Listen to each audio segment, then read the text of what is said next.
Alright guys, so number one, I am not a YouTuber. What does that mean? That means that I have a camera that comes school board produced. So don't expect anything crazy. Number two, this is my home. See this lovely painting behind me? See this blanket? So don't expect any crazy props. I don't know where I get those.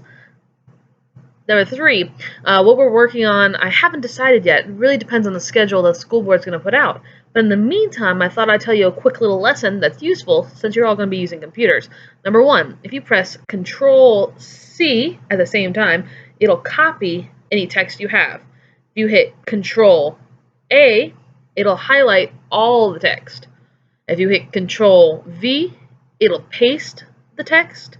And if you press CTRL+X, it'll cut the text. So let's say that you find something interesting and you're like, hey, I'm going to write this in my essay, but I'm going to use appropriate quotes and sources so I don't plagiarize. You're going to hit CTRL+A, highlight the whole text, CTRL+C to copy it, and then CTRL+V to paste it.